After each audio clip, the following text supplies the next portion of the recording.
Annual track, so gapping between the different IPCC reports, which are published every 7 years, and we are aiming to publish as a law routine with a scientific publication based on the methodologies identified by IPCC to track the changes. So you're hoping by, if I may, you're hoping by showing the data in this way year on year, you can show how this is changing and this particular rate.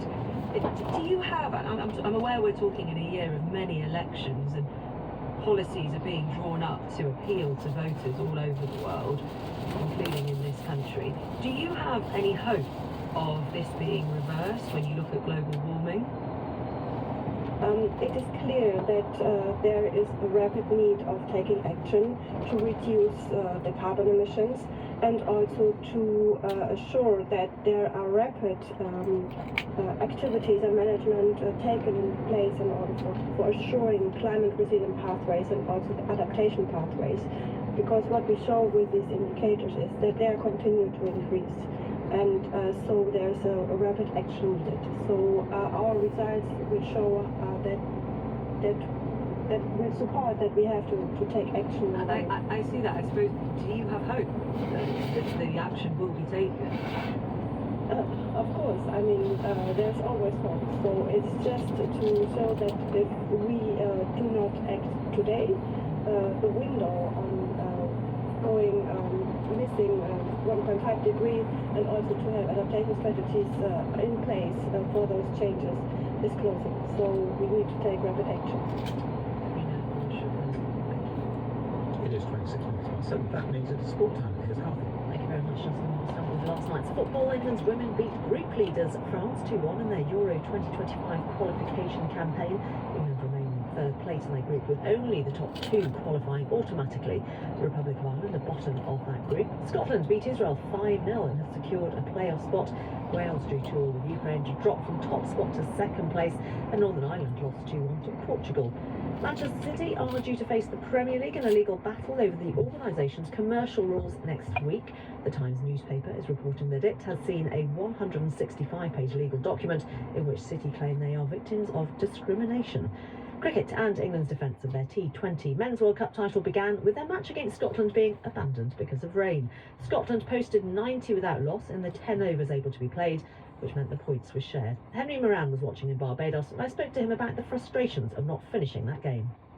It really could have been, yes. England set 109 to win from 10 overs, and it would have been a real challenge. One, it should be said they'd have backed themselves to achieve, but at the end of it all, it's quite hard to know which side would be the more frustrated. England certainly would have earmarked this game as one they'd realistically expect to win to get their tournament up and running, and let's not forget that 2 of their 4 warm-up games in the series against Pakistan were also lost to the weather. As for Scotland, their 2 openers, George Munsey and Michael Jones, played brilliantly, and they'd have backed themselves to be able to defend 109 had the game reached its truncated conclusion. Scottish cricket has had some special moments in recent years. We'll never know if they were denied another one here. When's this leave qualification hopes, particularly given the weather, Henry? Yeah, the result doesn't necessarily cause too much damage to England's qualification hopes, but it does put a little bit of added pressure on the remaining group fixtures against Australia, Oman and Namibia. And with this weather around, should another game be washed out, then things could start to get quite awkward. We start looking at net run rate and how much you might need to beat a side by to guarantee qualification. Scotland would have known that to qualify they'd need points off the big 2 in this group, England and Australia. They've got that performance against England now. That'll have given them real belief. And I think it's probably best summed up all of this by the England coach Matthew Mott, who I spoke to after the game. He described as conditions where you have to just be ready for anything. I think we're going to see more rain, we're going to see more fixtures that will lose overs, if not matches, in their entirety. And certainly this Group B, after this match, is set up very intriguingly indeed. Henry Moran there. Ireland face India this afternoon at 3:30, and there's the wider commentary and final sports extra. The defending champion Novak Djokovic has withdrawn from the French Open before his quarter-final with a knee injury. Djokovic will lose his status as the world number 1 and will be replaced by Italy's Yannick Sinner after the French Open. Sinner will now face the Wimbledon champion Carlos Alcaraz in the semi-finals, and there's commentary of the remaining women's quarter-finals on Sports Extra today from 1 o'clock. Then Five Live Sport is live from Paris at 7 o'clock with commentary of the quarter-final between Australia's Alex de Minaur and the world number 4 Alexander Zverev. Racing tips this morning. Nottingham 327, number 5 above, Newton Abbot 314, number 3 American Jerry. Thanks very much, Kathy. It's 29 minutes past 7, and this weekend, Radio 4, looking forward to this, celebrates two visionary authors. Orwell versus Kafka on Radio 4 and BBC Sounds. George Orwell and Franz Kafka. So influential, their names became adjectives. Orwellian, I take it to mean oppressive, dystopian. Kafkaesque has a sort of more surreal and darkly humorous component. I'm Helen Lewis, And I'm Ian Hislop. and we're looking at how and why both writers remain relevant and still resonate with us today. There's probably nowhere that you can go where you couldn't possibly be recorded on cameras. Part of a special weekend of programmes. Orwell versus Kafka starts on Radio 4 and BBC Sounds on Saturday morning at 10. To the weather, sunny spells and patchy cloud across the UK today. Some scattered showers in the northwest, a chance of thunderstorms. There you go. It is 7:30. Let's get the latest news from James Stone. Sir Keir Starmer has rejected as absolute garbage Rishi Sunak's claim that Labour would increase taxes by £2,000 as the two leaders clashed in their first TV debate. The Prime Minister indicated he would be willing to pull the UK out of the European Convention on Human Rights if the court in Strasbourg ruled against his plan to send some asylum seekers to Rwanda. Sir Keir said he would not pull out of international law because he wanted the UK to be a respected player on the world stage, not a pariah. A Snap poll by YouGov found that 51% of people thought Mr Sunak performed better, while 49% said Sir Keir had won. The King, Queen and Prince of Wales will join veterans at an event in Portsmouth to mark the 80th anniversary of D-Day. Allied troops left Portsmouth on June the 5th, 1944 and attacked German forces on beaches in northern France the following day. The Normandy landings were the turning point towards victory against the Nazis. Events this morning will culminate in a flag blast by the Red Arrows. Security officials from the United States, Egypt and Qatar will meet in Doha today to try to revive negotiations on a ceasefire in Gaza. The White House says it's still waiting for a response from Hamas on a peace plan presented by President Biden last Friday. The Welsh Senate will tonight vote on a motion of no confidence in the First Minister Vaughan Gething. He has faced criticism for accepting a donation from a businessman convicted of environmental offences during his campaign to become the Welsh Labour leader. Mr Gething says he didn't break any rules. Labour has 30 seats in the 60-member assembly. Scientists are warning that humanity has only 5 years left to cut carbon emissions and prevent the worst effects of climate change. The researchers, led by the University of Leeds, say the average global temperature is currently rising by 1/4 of 1 Celsius every decade, which is faster than ever before. Thanks very much, James. 28 minutes to 8. Events are taking place across the south of England to mark the 80th anniversary of D-Day. The Normandy landings were the largest seaborne invasion in history and laid the foundations for the Allied victory in World War II. Troops from the UK, the US, Canada and France attacked German forces on the coast of northern France on the 6th of June 1944. Two women, Patricia Outram, who listened into enemy messages, and Christian Lamb, who worked on plotting the landing craft maps, have shared their experiences with us on D-Day. My name is Patricia Davis.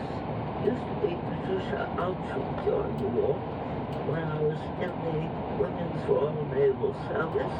Because I knew German, I was in a branch where we did a lot of secret work. Whatever job you are doing now, if it is not the most vital necessity, you can be released. You are needed in the East, in the Ren, in the West.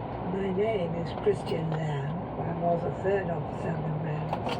I had an interesting job making maps for the invasion. At the time of D-Day, I was 20, and I'm now just coming up in June to my 100th and first birthday, which seems over the top. When I was only 23, when I was working on the maps of D-Day, I'm now 103.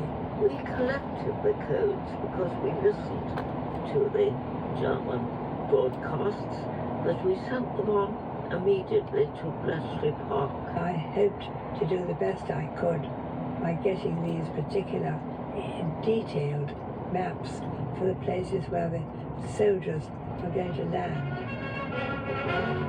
On the 6th of June 1944, the great secret is divulged.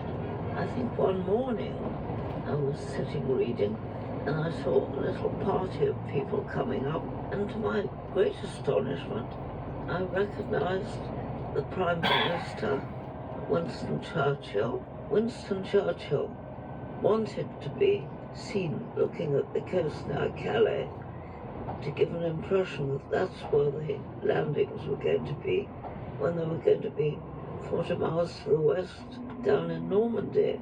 And apparently he was seen, and that was reported, and the Germans did hear about it. So it was a tiny bit of history. It's interesting to reflect how the word invasion has swung round to mean something gratifying to Britain. You could feel the atmosphere growing and growing and growing, and you knew that something enormously proud and splendid was about to take place, but you didn't know when. Supreme Headquarters, Allied Expeditionary Force, have just issued communique number 1, and in a few seconds I will read it to you. And so, of course, the very morning when I turned on the radio at 5 in the morning or something like that, and heard that they had started, go was the word, and it was the most amazingly thrilling moment of my life. Under the command of General Eisenhower, Allied naval forces, supported by strong air forces, began landing Allied armies this morning on the northern coast of France. I remember one of my Wren colleagues rushing around the house saying it started. They're going to get him out because her fiancé was a prisoner of war over in Germany. How amazing it is to think that from the very part of France to which they go, William I launched his assault for the Norman conquest of England in 1066. And one date in the history books most of us remember. Maybe in another 878 years, 1944 will be remembered equally well. I think D-Day is probably the most important day. It may not be that many people of this generation have ever heard about it, or if they have, they don't mean much to them. Even having quite a minor view of it, we did have a small part to play in D-Day, and I'm very glad we did. And if your country has been involved in something historic, it would be an awful pity not to know all you can about it. So I hope D-Day goes on being remembered, and that children particularly are told about the significance of it, because it was important.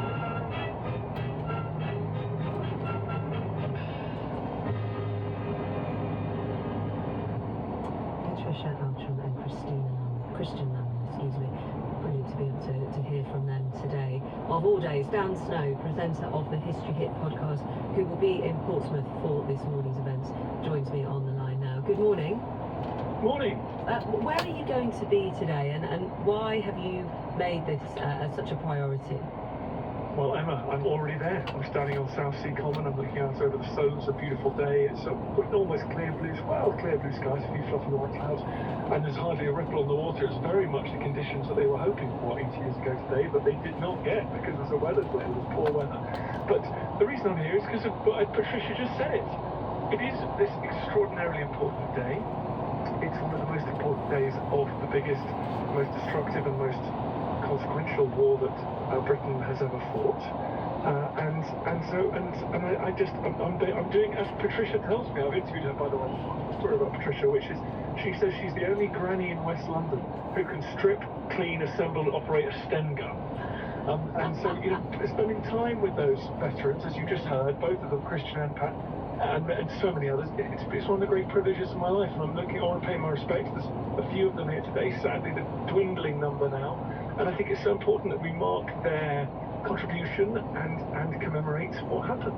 And I suppose there's also a moment, in some ways politics isn't being suspended today, but the campaigning is a bit later on with various political leaders appearing alongside the monarch, of course. But there is a view to perhaps also thinking what was fought for and our current geopolitical times. Yeah, well, that's that's why I love history. That's why history matters. That's why history isn't just an abstract hobby for weird geeks like me. History's vivid and present and about the future. And when we're thinking about D-Day and we're thinking about the meaning of alliance, the meaning of sacrifice, the meaning of mobilizing society in the most extraordinary and thorough way to achieve a strategic goal, those things are things that we should be thinking about today now, whether that's superbike great power rivalry, China, Russia, or whether it's dealing with the consequences of climate breakdown, which we just heard in the programme as well. What do we need to do to mobilise? We're not helpless in the face of Nazi Germany. We're not helpless in the face of Putin or President Xi or climate breakdown. We can make decisions as a society. We can come together. And politics can be a positive force. It can unite us, mobilise us, direct resources, and that's what we absolutely should be thinking today as well. You're quite right. It's, I suppose, when you're thinking about defence and you hear it just in terms of budget commitment or not, the humanity of it and those who made those journeys that were so treacherous or did as those women were doing can perhaps go out of mind. So perhaps it's an important day to remember the human face of history as well.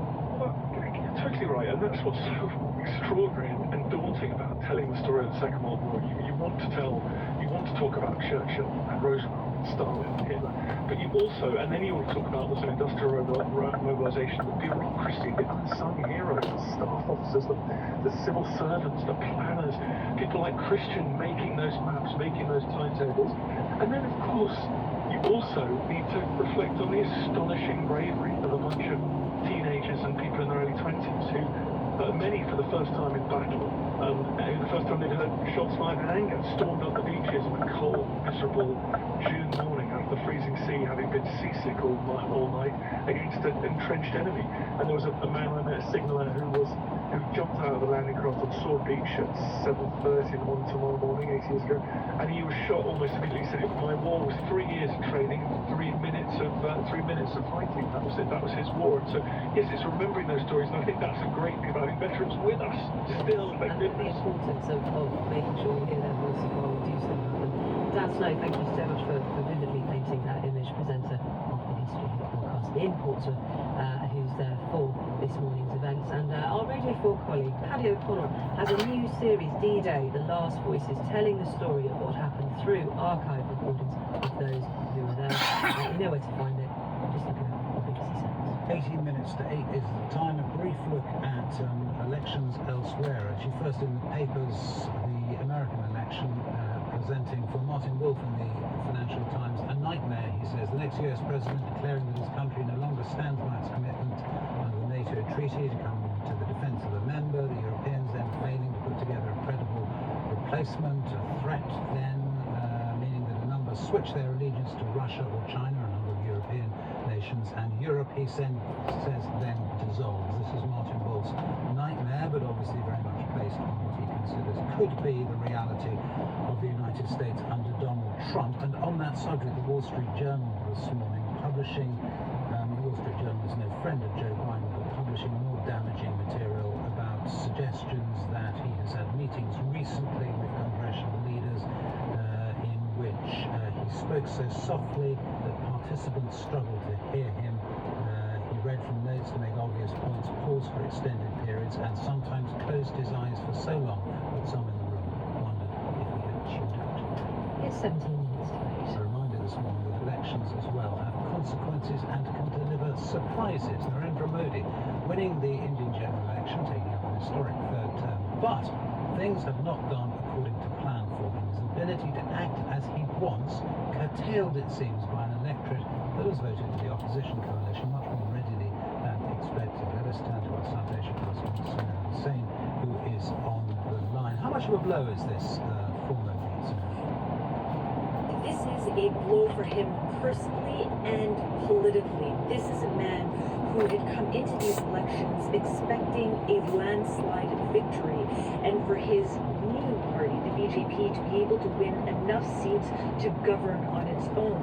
But instead, the elections were actually much closer than expected. And while the BJP now cannot form a government of its own and will need to rely on members of this coalition.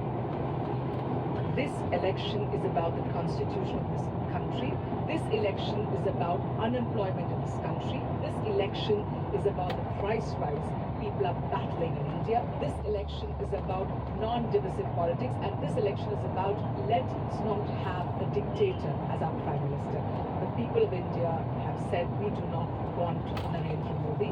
We want our democracy. Tell us who we've just been listening to, Samira, and also tell us, I mean, crucially, what is likely to happen now, at least in the short term. Right, so that was Shama Muhammad, and she is a spokesperson for the Indian National Congress Party, because while the story is very much about Prime Minister Modi and his decisive blow, it is also about the opposition and the India alliance and how many seats they gained. I mean, if you look at Congress, this is the storied party that brought this country to independence, had really become decimated under Modi for the last decade, but this time went almost 100 seats on its own. Now, what happens going forward? Well, the opposition actually has not conceded this election just yet, so there is a lot of politicking that is taking place, and it is possible that some of those parties that have aligned themselves with the BJP could flip and align themselves with the Congress Party. So it's really up in the air. But if Mr. Modi does retain his position as Prime Minister, he will have to take a much more conciliatory tone now that his position will actually depend on coalition partners. Samira Hussain, our South Asia correspondent, thank you. It is 14 minutes to 8. It's time for Thought for the Day. The speaker this morning is Professor of Literature and Theology at the University of Cambridge, Michael Hurley. Good morning. Humankind cannot bear very much reality. That haunting line from T.S. Eliot was ringing in my ears as I visited Little Gidding last week, the small Cambridgeshire village whose name Eliot took as the title of the final instalment of his 4 quartets. Humankind cannot bear very much reality. The sentiment rings true. It's why doctors reach for euphemisms when breaking bad news. Even death itself, that very final diagnosis, is rarely named directly. Patients are said to have passed away or not to have made it, anything other than the plain statement that a person died. Other professions do similarly. As someone who teaches at a university, I don't coddle my students, but I do recognise that it's sometimes appropriate to soften the blow. A botched essay may have a lot of promise. Students who lack the requisite knowledge may yet be commended for their instincts. So much for mediating reality. What about coping with too much unreality? Last year, the World Health Organization declared loneliness a global public health concern, and subsequent studies looking also at rises in anxiety, depression, eating disorders, suicide and self-harm have pointed the finger at social media and smartphones. Young people have been hit especially hard. The American psychologist Jonathan Haidt describes the situation in his book, The Anxious Generation, as the great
Literature and Theology at the University of Cambridge, Michael Hurley. The time, 11 minutes to 8. There is at least one snap poll that suggests that Rishi Sunak narrowly won his debate with Keir Starmer last night on ITV, although he certainly took some blows himself, in particular on NHS waiting lists. What then are the Conservatives saying this morning about the debate? Claire Coutinho is the Energy Secretary and has been telling me first about that £2,000 claim that Rishi Sunak made repeatedly, that Labour is planning £2,000 extra tax for every family. Was it true that those figures came from political advisors working for the Conservative Party? Well, firstly, I think it was very telling that he couldn't rule it out. So there was 12 times that he was asked about it, and it would have been so easy for him to say no, but he didn't because he knows it's true. And secondly, when it comes to those costings, I mean, he was asked 12 times in that entire half of the debate. He must have got a frantic text at some point towards the end, but he could not simply say, which he should have been able to do if it wasn't the case, that wouldn't happen, and that £2,000 of taxes on working families has been costed by Treasury officials, and actually every single policy that is in that £2,000 is a proposal that the Labour Party have set out. Yeah, but that's the point, isn't it? Because that's my question, is where did these come from? And they came from Conservative advisors who have put the worst possible spin, haven't they, in spending terms on each of these policies. I'm going to have to heavily push back on that because each one has been set out. It's in a Labour Party document, something a shadow cabinet minister has promised they would do. No, but you've then made assumptions about how much they'll cost. That's the point. No, but again, can I say what we've probably done is underestimated the cost. So take the biggest example, which is something in my area, which is their green plan. They said repeatedly it would cost £28 billion. They then watered down the amount, but they've stuck to the policy. So there's a debate there about how honest they're being about the costs. But we have used that figure, £23.7 billion, over the Parliament, not the £28 billion a year. So if anything, it's severely underestimating the cost to families of their policies.